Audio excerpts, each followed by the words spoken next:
오늘 컨텐츠는 죽어야만 여왕이 될 수 있었던 여자와 그녀를 죽어서도 사랑했던 페드로 왕의 이야기입니다. 자, 이야기는 14세기 포르투갈로 가요. 14세기 포르투갈에는 아폰수 4세가 다스리던 왕국이 있었습니다. 아폰수라고도 하고요. 사실 알폰스라고도 불러요.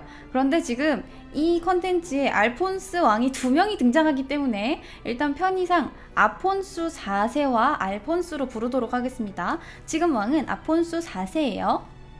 그는 카스티아 레온 왕국의 공주인 베아트리스와 결혼을 했는데 당시 포르투갈 왕국 옆에 위치해 있던 카스티아 왕국과의 평화를 유지하기 위해서 아폰수 4세는 자신과 베아트리스 사이에서 난 큰딸 마리아를 카스티아의 왕 알폰소 11세에게 시집 보내게 됩니다. 알폰소 11세는 13개월의 나이로 왕위에 오른 뒤 어머니와 할머니의 섭정을 거쳐서 할아버지의 사촌 후안 마누엘이 섭정을 하고 있던 1325년 14살 때 후안 마누엘의 딸 콘스탄사 마누엘과 결혼을 했습니다. 이 콘스탄사의 이름도 콘스탄사, 콘스탄자, 콘스탄세 등등으로 불립니다. 어쨌든 이 콘스탄사 마누엘과 결혼을 했는데 이듬해인 1327년 알폰소 11세는 포르투갈과의 동맹을 위해 이 결혼을 무효화한 뒤에 콘스탄사를 성에 가두어 버렸고 그녀의 아버지인 후안 마누엘이 알폰소 11세에게 대항을 한 뒤에야 그녀를 데리고 올 수 있었습니다. 자, 그렇게 첫 번째 결혼을 무효로 만든 뒤 두 번째 결혼으로 아폰수 4세의 딸 마리아를 아내로 맞이하게 된 거죠. 하지만 이렇게 포르투갈과의 동맹을 위해서 정략 결혼을 한 알폰소 11세와 마리아는 그닥 화목한 결혼 생활을 하지 못했어요. 물론 정략 결혼이 다 그렇기는 하죠. 하지만 문제는 알폰소 11세에게 이미 정부가 있었기 때문이에요. 마리아를 만나기 전부터 아름다운 과부였던 레오노르 데 구스만이라는 여자와 이미 사랑을 하고 있었고 알폰소 11세는 이 레오노르를 무척 아껴서 거의 함께 살다시피 하면서 마리아와의 사이에서는 2명의 자녀를 두었으나 레오노르와의 사이에서는 무려 10명의 자녀를 두게 됩니다.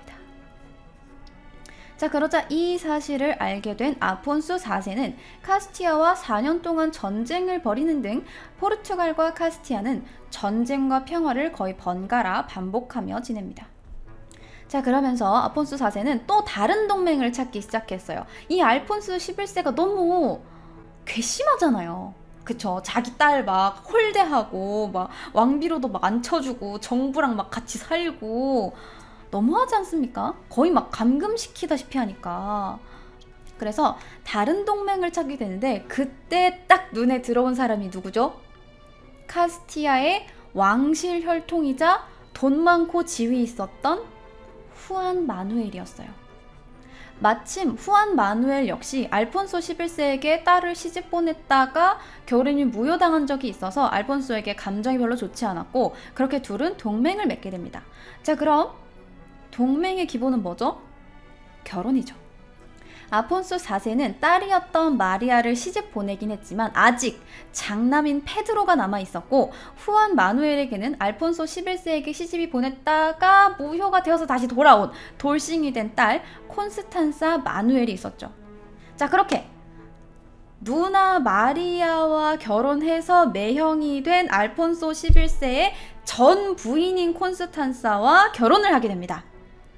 자, 정리하면 아폰소 4세랑 베아트리스 사이에서 마리아랑 페드로가 있어. 근데 마리아가 결혼을 했어. 알폰소 11세랑. 그러면 페드로한테 이 알폰소 11세는 매형이죠. 자, 근데 문제는 이 알폰소 11세에게 전부인이 있었잖아요. 그 전부인이 누구였어요? 콘스탄사였죠.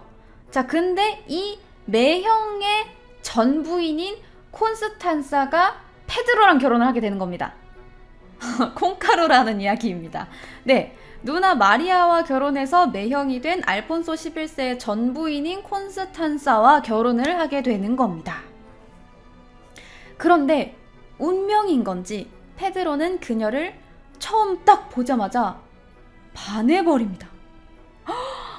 콘스탄사가 싹 이렇게 걸어오고 페드로는 첫눈에 딱 반하는데 이렇게 보는 게 아니라 이렇게 보고 있네? 누구? 그쵸. 콘스탄사 뒤에 있는 시녀한테 꽂힌 겁니다. 자신의 나라를 떠나서 외국으로 시집가는 공주들이 대개 그러했듯 콘스탄사 역시 여러 명의 궁중 말동무이자 시녀를 거느리고 포르투갈로 왔는데 그 중에는 사촌뻘이었던 이네스 데 카스투르가 끼어 있었던 겁니다. 자, 그런데 생각해보세요. 시녀가 뭐 그냥 막 우리나라처럼 그냥 평민 중에 고르는 게 아니에요. 유럽에서는 시녀도 아무나 안 뽑아. 말동무도 해야 되니까 일단 이게 대화 상대가 돼야 되잖아요. 이게 어느 정도 동급이어야 하잖아. 그래서 유럽에서는 시녀이자 말동무를 아무나 시키지 않고 귀족 중에 뽑았어요. 귀족 여성 중에.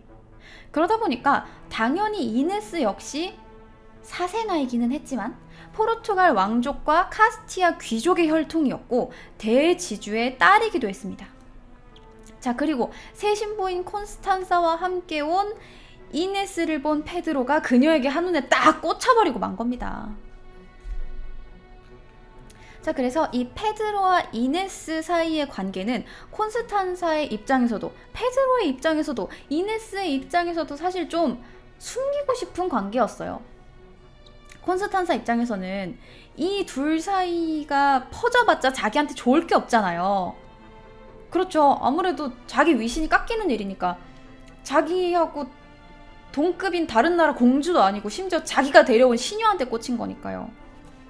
그리고 페드로 입장에서도 이 둘의 관계는 불륜이니까 좋지 않아 보였을 테고 이네스는 아무래도 좀 아랫사람의 입장에서 윗사람의 남편을 빼앗았다는 그런 게 좀 있으니까요. 어쨌든 이 관계를 숨기고 싶어 했는데 생각을 해보세요. 사랑을 하는데 티가 안 나겠어요? 그냥 눈빛만 봐도 서로 그냥 꿀이 뚝뚝 떨어지는 게 눈에 보이죠. 이 둘의 관계는 점점점 소문이 납니다. 자, 하지만 일단 결혼은 결혼이었던지라 사랑하지 않았던 콘스탄사와의 관계에서도 아이는 낳아야 했고 그렇게 1342년 콘스탄사가 첫째 아이를 낳았는데 이게 콘스탄사한테 기회였던 거예요. 나름 머리를 굴려서 이 둘을 떼어놓으려고 했던 거야. 뭘 이용해서? 자기 아이를 이용해서. 자, 첫 번째 방법 있죠. 동정이 호소한다. 남편, 여보, 자기 나 이제 애를 낳았어. 나한테 집중해줘. 뭐 이런 거 할 수 있었겠죠. 하지만 그게 먹혔을까요? 아니겠죠. 자, 그럼 그 방법이 무엇이냐?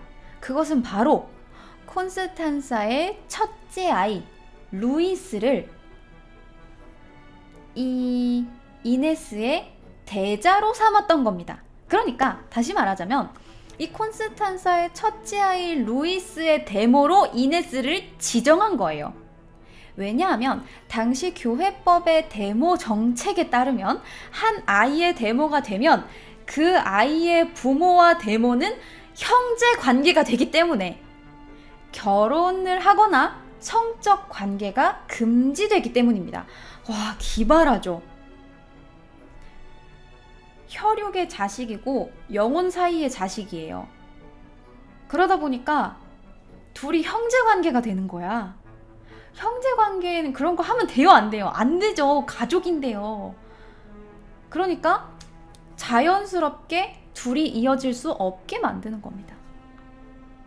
포르투갈 왕족이자 카스티아 귀족의 혈통이기도 했고 콘스탄사의 사촌뻘이었기 때문에 이 이네스가 데모가 되는 데에는 전혀 문제가 없었고 그녀를 데모로 만들므로써 남편과 헤어지는 것을 은근히 종용하는 방법. 기발하죠? 자, 그런데 아니 아내 바꾸겠다고 종교 개혁까지 일으킨 헨리 8세도 있는데 데모 됐다고 애랑 피가 섞이나요? 부모랑 피가 섞여요? 전혀 아니죠. 그게 무슨 상관이에요? 둘은 꿋꿋하게 계속해서 만납니다. 자, 이렇게 콘스탄사의 방법이 실패하자 이번에는 가만히 둘이 그냥 애정이 식어서 헤어지기만을 기다리고 있었던 아폰수 4세가 특단의 조치를 내리게 됩니다. 자, 그것이 무엇이냐? 너무 당연하죠. 눈에서 안 보이면 마음도 멀어지는 법이죠. 이번엔 이네스를 수녀원으로 보내버립니다. 눈앞에서 치워버리는 거죠. 자꾸 눈앞에서 알짱알짱거리고 와이프 보러 갈 때마다 눈앞에서 삼삼하니까 치워버리는 겁니다. 자, 그런데 사람은 참 이상해. 인간들은 웃기지. 역경과 고난이 닥칠수록 사랑이 불타오릅니다. 왠지 하지 말라 그러면 더 하고 싶거든요. 아니, 눈앞에서 사라지니까 더 보고 싶은 거야. 예전에는 매일매일 봤는데 이제는 매일도 못 보는 거죠. 로미오와 줄리엣이에요. 아주 그냥 아폰소 4세가 수녀원에 딱 보내는 순간부터 우리는 로미오와 줄리엣이 된 거예요. 뭔가 이 세상이 모두 말리는 금단의 사랑이랄까? 페드로는 밤이면 밤마다 이네스를 그리워하면서 러브레터를 막 쓰는 거예요. 그러면서 그녀가 머물고 있었던 수녀원으로 가는 수도관에 흘려보냅니다. 편지를. 아, 진짜 눈물 나는 사랑입니다.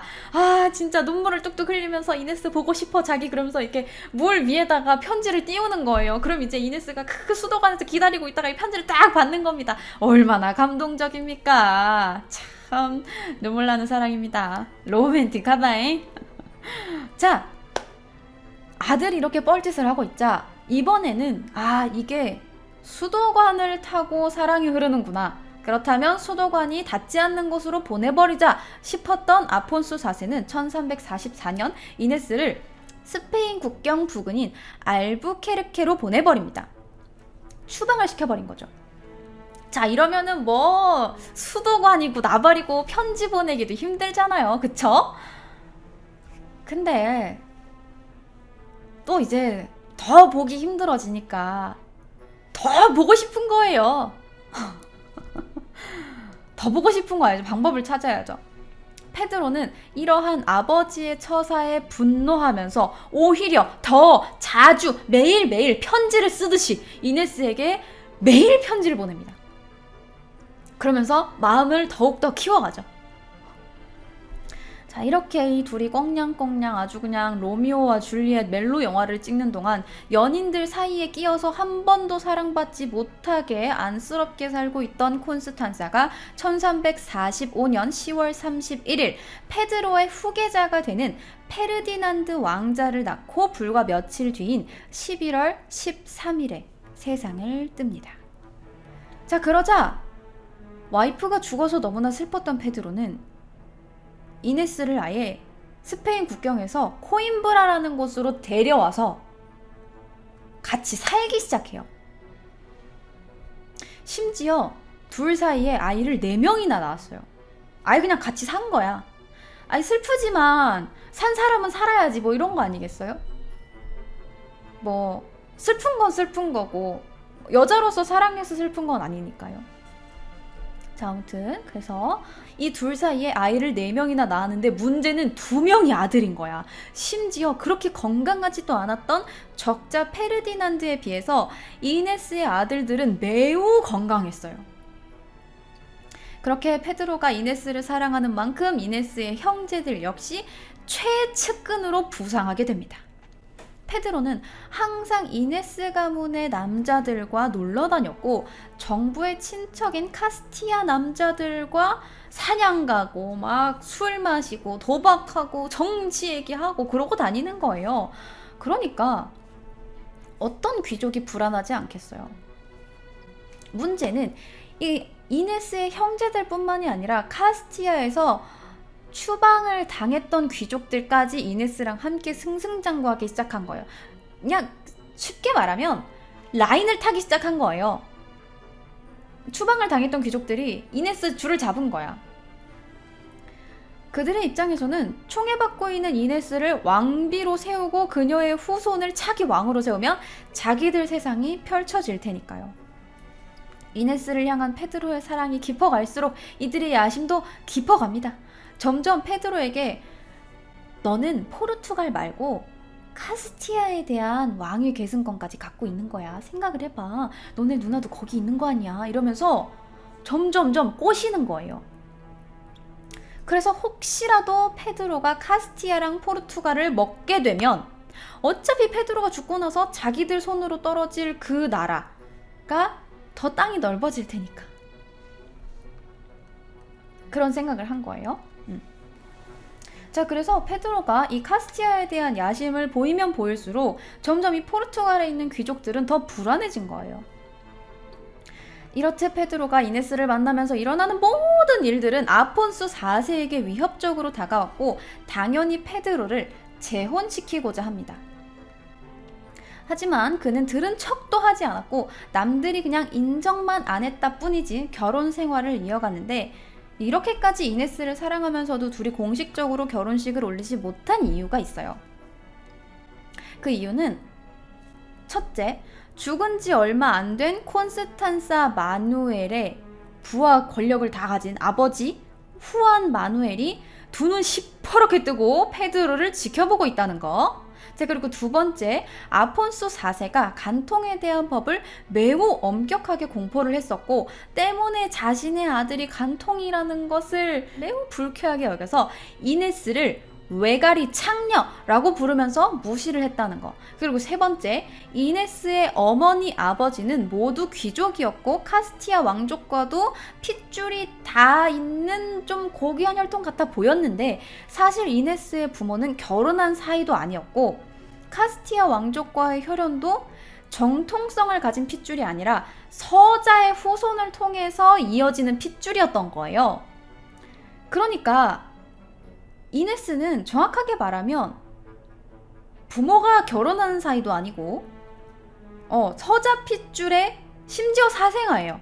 서자 핏줄도 인정을 못 받는데 귀족이긴 귀족인데 엄마 아빠가 귀족인데 엄마 아빠가 결혼을 안 했어. 그러면 인정을 못 받는 거지. 유럽 귀족들은 사생아를 절대로 인정하려고 들지 않았고 심지어 결혼하려고 하는 남자가 포르투갈의 단 하나뿐인 왕자였어요. 심지어 미래의 왕이 될 사람이니까 가당키나 합니까? 자, 하지만 이러한 이유들로 공식적으로 결혼만 못했다 뿐이지 서로 사랑을 하면서 결혼 생활을 유지하고 있던 페드로는 이네스를 단 하나의 사랑이라고 이야기하면서 점점점 사랑을 더 키워나갑니다. 자, 그러자 나라의 하나뿐인 왕자가 사랑 노름을 하겠다고 집을 나가버린 이 꼴을 보다 못한 귀족들은 왕을 압박하기 시작했고 콘스탄사가 사망한 지 10년째 되던 해에 아폰수는 참다 못해 이네스를 직접 찾아가게 됩니다. 자, 1355년 1월 7일 아폰수 4세는 페드로가 사냥을 나간 사이에 이네스를 친히 만나러 갑니다.